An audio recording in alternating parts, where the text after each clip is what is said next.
مدینہ طیبہ، مسجد نبوی اور روضہ رسول۔ کون سا مسلمان ہے جس کا دل ان ناموں کو سننے کے بعد دھڑکتا نہ ہو؟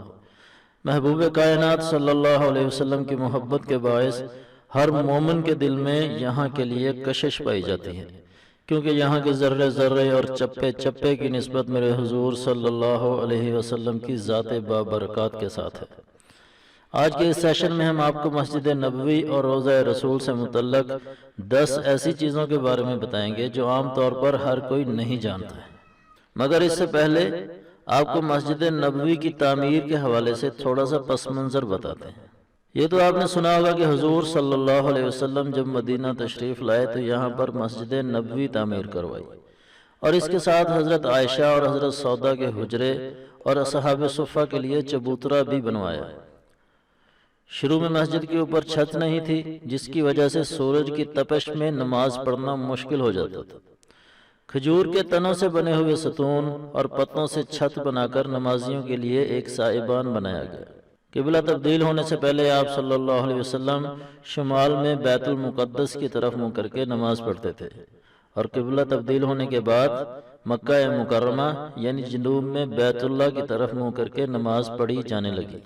وفات کے بعد حضور صلی اللہ علیہ وسلم حضرت عائشہ کے حجرے ہی میں دفن ہوئے۔ حضرت عمر فاروق رضی اللہ تعالیٰ عنہ نے اپنے دور میں مسجد کی توسیع فرمائی اور شمال، جنوب اور مغرب کی طرف مسجد کو بڑھا دیا، لیکن مشرق کی طرف حجرے کو مسجد میں شامل نہ کیا۔ اب ہم آتے ہیں اپنے اصل موضوع کی طرف، جس میں ہم مسجد نبوی اور گنبد خضرا کے حوالے سے 10 چیزوں کے بارے میں آپ کو بتائیں گے۔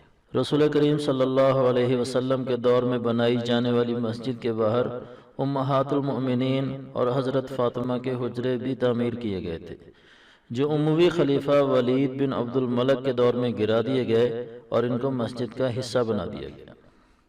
حضور صلی اللہ علیہ وسلم کے دور میں اور پھر خلفائے راشدین کے دور میں مسجد نبوی پر کوئی محراب یا مینار نہیں تھے۔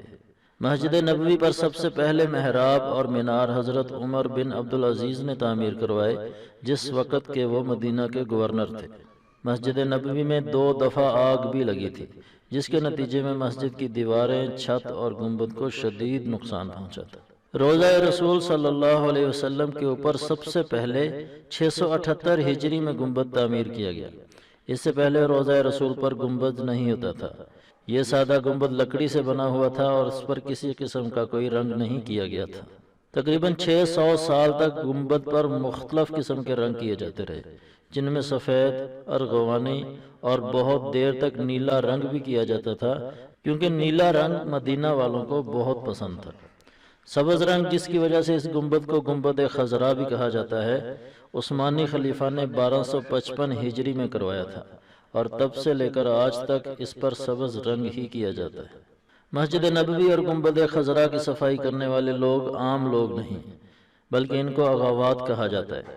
یہ خاص طور پر صفائی کے کام پر مامور ہیں اور ہر قسم کی جنسی خواہش اور جذبات سے پاک ہیں۔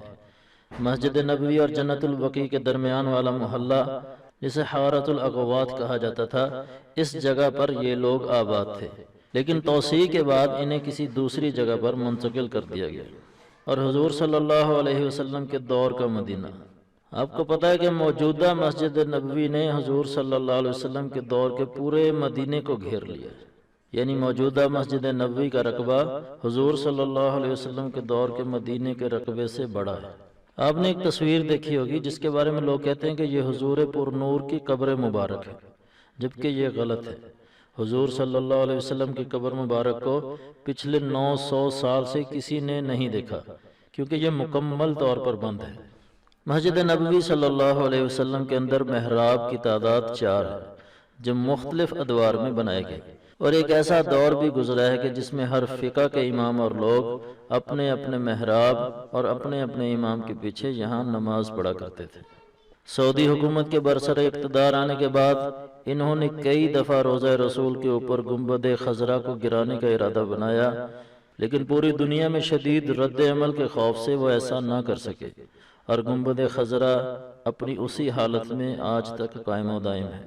امید ہے کہ آپ کو ہماری یہ معلوماتی ویڈیو پسند آئی ہوگی۔